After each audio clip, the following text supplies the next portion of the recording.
आर्थिकदृष्ट्या दुर्बल प्रदेश आणि समुदायांमध्ये चालणाऱ्या शिक्षणाच्या जागांमध्ये वेळ, जागा, पुरेसे कुशल मनुष्यबळ आणि शिक्षणाची साधने याचा बहुतांश वेळा अभाव असतो.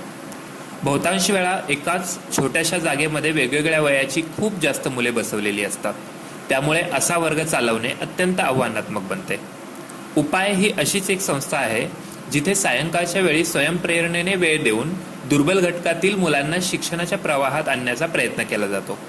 अशा प्रकारच्या जागेत मुलांना शिकवताना काय आव्हाने येतात व त्याच्यावर काही अंशी मात करून ह्या जागा अधिक उपयोगी आणि प्रभावी कशा करता येतील यासाठी शिक्षण स्वयंसेवकाच्या काही एकदिवसीय कार्यशाळा आम्ही घेतो. अशाच एका कार्यशाळेतील चित्रण वापरून हा माहितीपट बनवला आहे.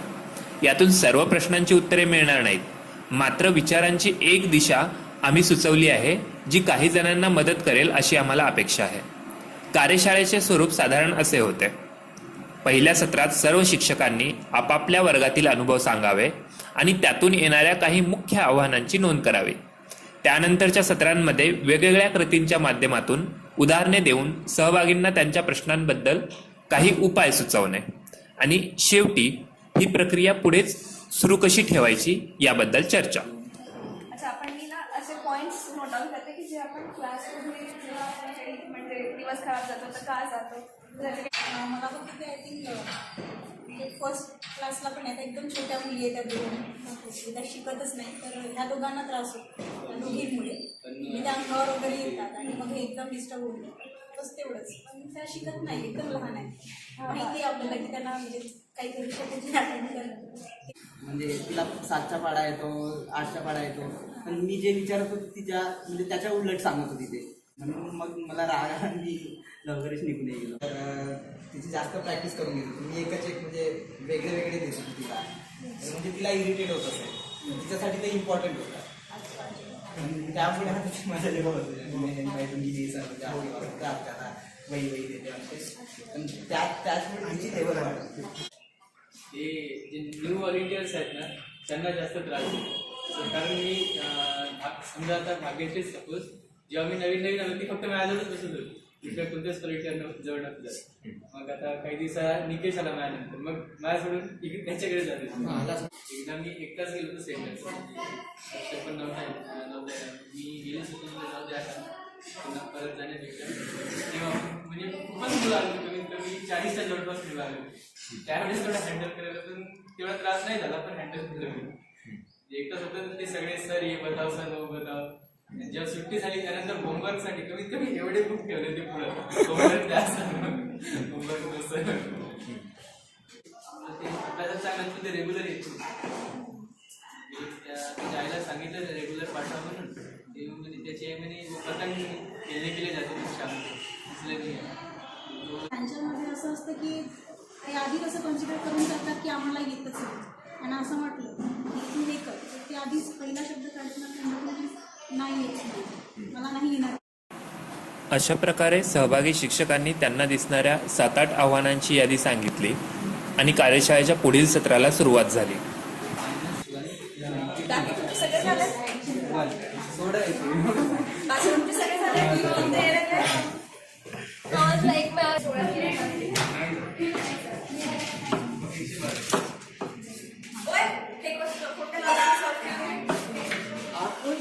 काय सिंपल सॉल्व आहे. याला आणि याला आयडेंटिफाय उत्तर त्याला 16 ने डिवाइड करायचं. ठीक आहे.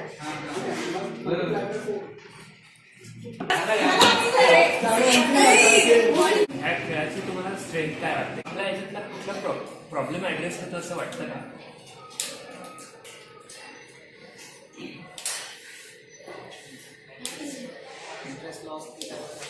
हां, राईट, एक्झॅक्टली. तर 10 गणितं तुम्ही वहीत लिहून दिली तर इंटरेस्ट नाही येणार, पण त्यांना म्हणते की अच्छा तुमची काहीतरी कॉम्पिटिशन आहे तर त्यांना इंटरेस्ट येऊ शकतो, आपण करून बघू शकतो. राईट. तर ही ऍक्टिव्हिटी करून बघायची सेंटरवर कधीतरी, म्हणजे तुम्ही तुमच्या लेवलला करून बघू शकता.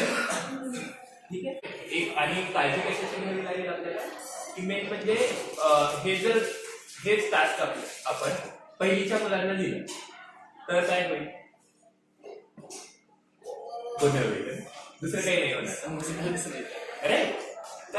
अरे तर आपल्याला आपण जी ऍक्टिव्हिटी निवडतोय त्याच्यासाठी सगळ्यात अगोदर त्या मुलांची लेवल माहित असते की ते त्यांना मी गणित सोडवून शब्द ओळखायला लावतोय तर त्यांना बेरीज ऑलरेडी येते का, वजाबाकी येते का, की कोणीतरी असं बिहेवियर करत असेल की मला टीचर्सना त्रासच द्यायचा किंवा बाकी मुलांना त्रासच द्यायचा आहे. त्याच्यात हेही असू शकतं का की त्याला जे काही टास्क मिळत आहे ते खूप सोपं आहे किंवा खूप अवघड आहे, त्याच्यामुळे त्याला त्याच्यात मज्जा येत नाही, तर त्याला तो मज्जा वेगळ्या पद्धतीने शोधतोय. मुलांना जस्ट टू समराइज 2 महत्वाचे इश्यूज ऍड्रेस करायचे होते. एक म्हणजे की आपण आपल्या मुलांना जे काही देतोय त्याच्यासाठी आपण त्यांची ऑलरेडी लेवल चेक केली आहे का आणि ती कंटिन्युअसली चेक करतोय की आता मी पहिल्या दिवशी सेंटरला आलो तर मला त्या मुलांची लेवल माहिती आहे का, ठीक आहे. आणि मग मी दर महिन्यानी दररोज विचारतोय का त्यांना की अच्छा तुला हे येतं का, किंवा मी काल बेरीज शिकवली असेल तर आज आल्या त्यांना विचारतोय का. सगळ्यात महत्वाचं काय आहे, मला स्वतःला दिसणं की मी करतोय त्याच्यात काहीतरी घडत आहे. नाहीतर काय होतं, ते जर घडत नसेल तर काय होईल, काय होईल. मी जे शिकवतो त्यांना कळत नाही म्हणजे आपल्यालाच वाटतं की आपण त्या लायकीचे नाही आहोत की आपण त्यांना राईट. आणि मग त्याचा अल्टिमेट रिझल्ट काय असेल, सोडून देऊ शकतो आपण, राईट. तर सेंटरला जाण्यासाठी सगळ्यात महत्वाची गोष्ट काय आहे की मला ते मोटिवेशन असणं की मी काहीतरी करत आहे आणि त्याच्यातून काहीतरी घडत आहे. त्यासाठी ठीक आहे, आपण काय करू आता इथून पुढे गेल्यानंतर की आपला ग्रुप ठरवून घेणं, आणि 2-3 मुलं अशी येऊ शकतात की ती अनियमित आहेत, माझ्याकडे येऊन बसतात, पण माझी 2 मुलं ठरलेली आहे की यांचं कंटिन्युअसली प्रोग्रेस मला ऑब्झर्व करायचं आहे, ते ठरवू शकतो आपण. इवन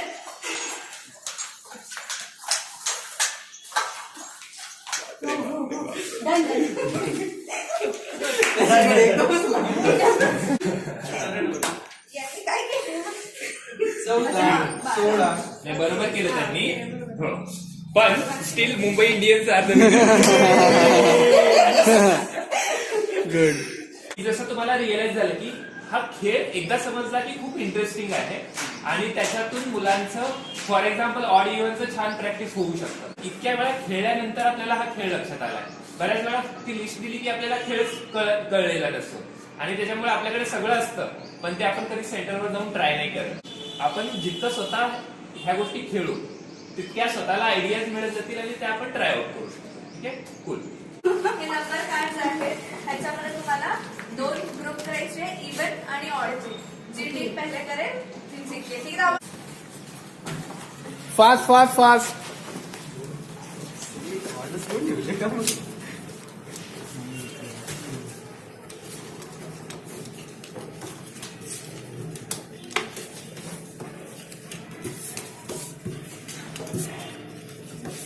तुम्ही हे दोन्ही खेळ कधीतरी सेंटरवर वेगवेगळ्या वेळी घेताय, तर याच्यामध्ये काय सिमिलॅरिटीज आहेत इन टर्म्स ऑफ की कसा घ्यायचा, त्याच्यातून काय होईल, तर काय सिमिलॅरिटीज आहेत आणि काय फरक आहे. आजच्या गेमला जास्त जागा लागेल जास्त जागा आणि ते थोडं ट्रिकी पण आहे. त्याच्याने काय होईल असं वाटतं जास्त जागा लागेल. हे गेम कधी जेव्हा एकदम जेव्हा कमी राहते स्ट्रेंथ कमी आहे किंवा नंतर असे गेम्स आपण कार्ड्समध्ये सहज घेता येतात. आपण जेव्हा ऍक्टिव्हिटीज घेत असतो तेव्हा त्या प्रत्येकाचं नेचर वेगवेगळं असतं. जसं त्याच्यातून आपण म्हणतोय की एखाद्या ऍक्टिव्हिटीनी खेळ ते वातावरण डिस्टर्ब होऊन जाईल किंवा ते नाही घेता येणार, मुलं गोंधळ करतील किंवा तेवढे लोक नाहीयेत की मी एकटाच व्हॉलिंटियर आहे तर मी कसं मॅनेज करणार आहे. ठीक आहे, तसं फॉर एक्झाम्पल तो जो खेळ होता खालचा खेळ होता त्याच्या बाबतीत स्पेस आणि किती लोक घेणार आहेत त्याच्या बाबतीत लिमिटेशन येते. तर त्याच वेळी दुसरा जो खेळ आहे तर त्याच्या बाबतीत आपण चॉईसेस करू शकतो की आपण अशा ऍक्टिव्हिटीज शोधायच्या की ज्या आपल्याला दिसतंय की इझिली त्याच्यानी उलट गोंधळ होण्याची फायदा होतोय. तो कार्ड शॉर्टिंगचा खेळ खेळला त्याच्यातून याच्यातले अजून कुठले इश्यूज ऍड्रेस होतात असं वाटतं का तुम्हाला.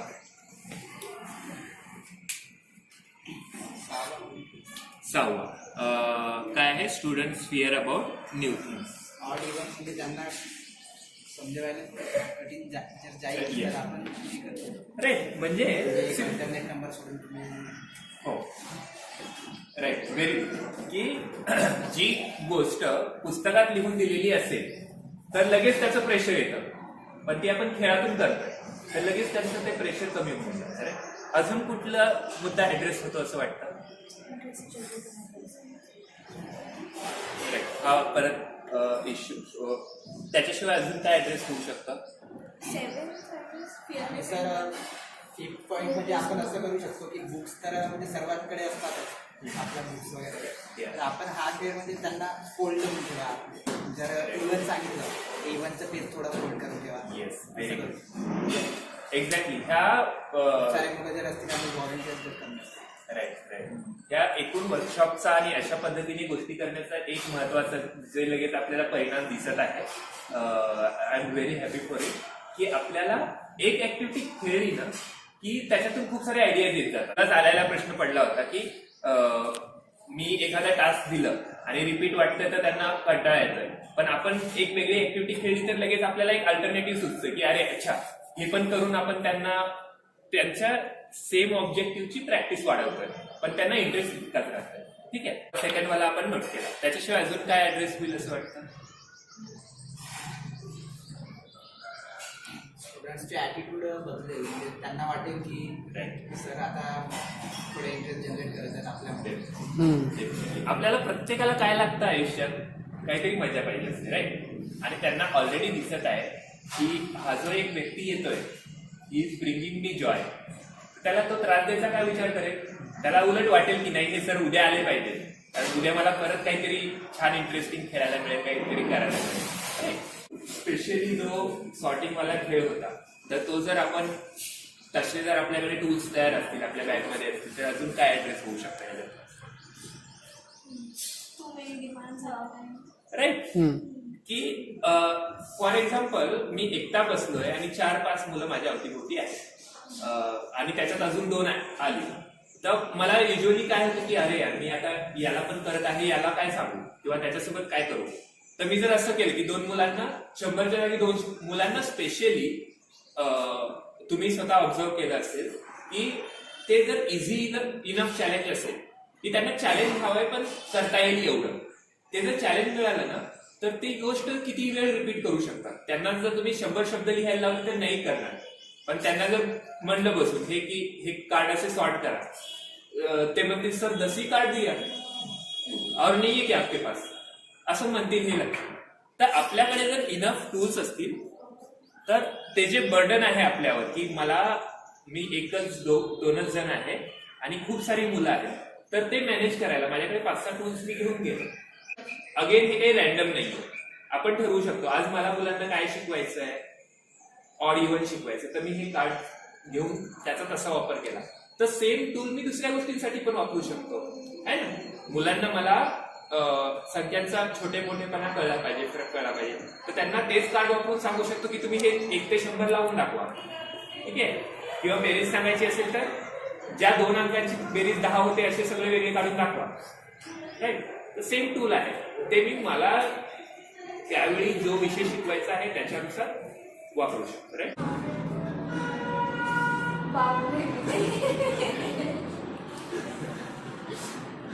इकडे बघ तिकडे निघतो.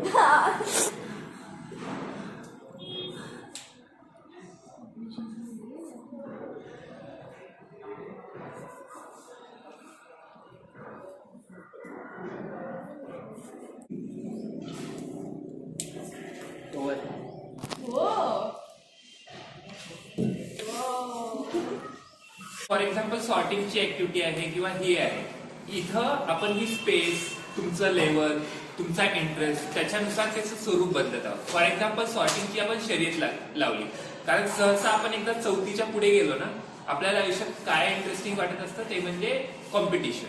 ठीक आहे, त्याच्या अलीकडच्या मुलांना बऱ्याच वेळा शर्यतीमध्ये इंटरेस्ट नसतो, त्यांना जस्ट काहीतरी बनवण्यात इंटरेस्ट असतो. तर सगळ्या ऍक्टिव्हिटींच्या बाबतीत हे लक्षात ठेवा की आपल्याला त्या जेव्हा प्रत्यक्ष वर्गात घेऊन जाऊ त्यावेळेस थोड्या वेगळ्या पद्धतीने घेऊ शकतो आपण.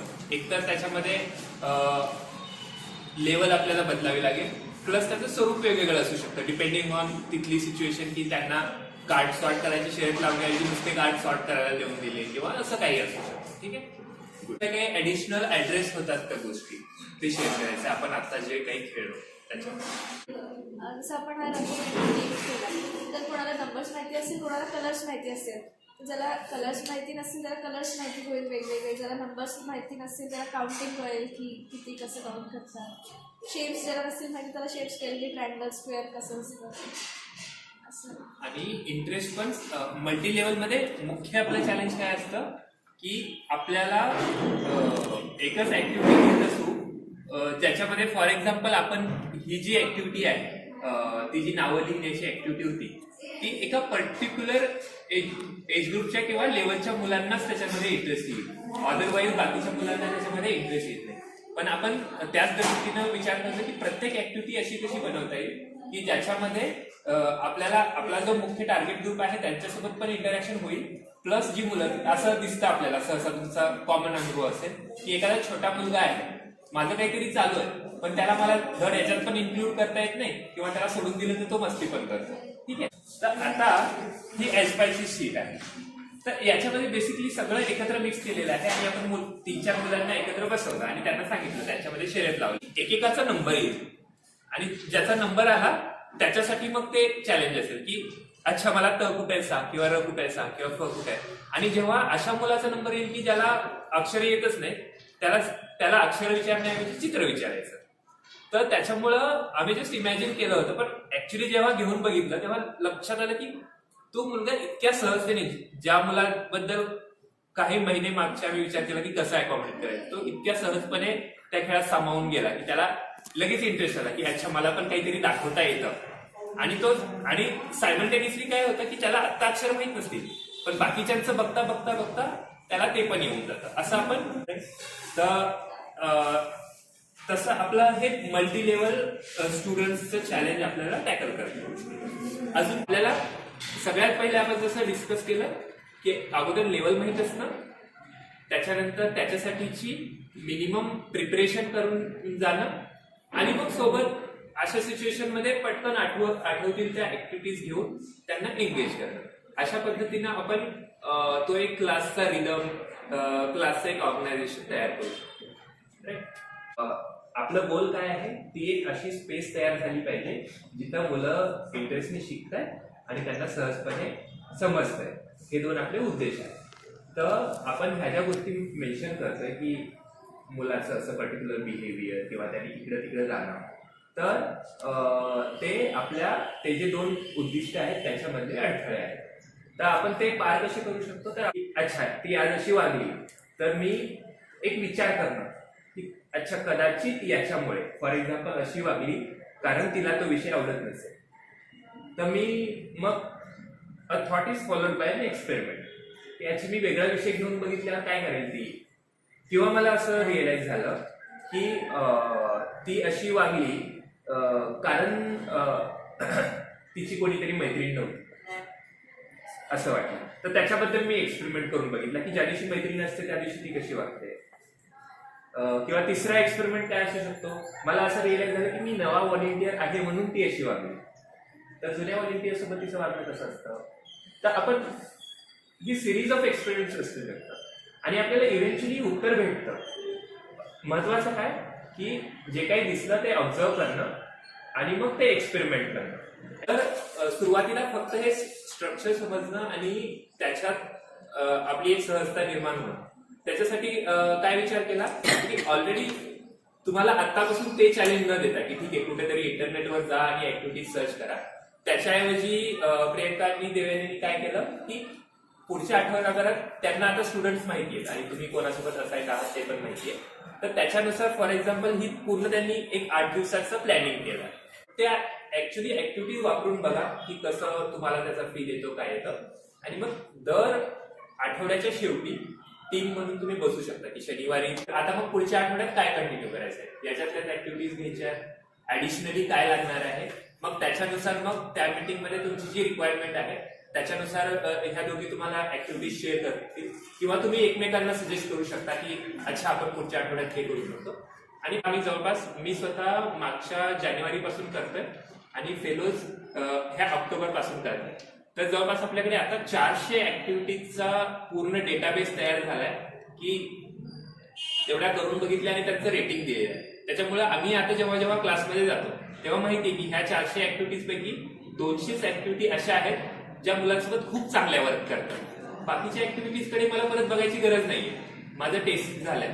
त्यामुळे आपला क्लास एक्सपिरियन्स हळूहळू इम्प्रूव्ह होत जातो. आम्ही लिटरली आता स्टॅटिस्टिक्स बघितलं जेव्हा मी पहिल्या टप्प्यामध्ये केलं होतं ते, तर त्या 4 महिन्यात एकूण 46% ऍक्टिव्हिटीज होत्या ज्या खूप छान वर्क झाल्या. म्हणजे तो जो रेट होता की मी जर 100 ऍक्टिव्हिटी घेतल्या असतील तर त्यातल्या फक्त 46 ऍक्टिव्हिटीज होत्या ज्या खूप छान वर्क झाल्या, बाकीच्या नाही झाल्या. पण तोच आता दुसऱ्या टप्प्यामध्ये ऑगस्टच्या नंतर ते पर्सेंटेज 46च्या जागी 76 झालंय. म्हणजे का बरं झालं ते? कारण आपल्याला हळूहळू लक्षात येतंय की मुलांना काय आवडतं आणि काय आवडत नाही.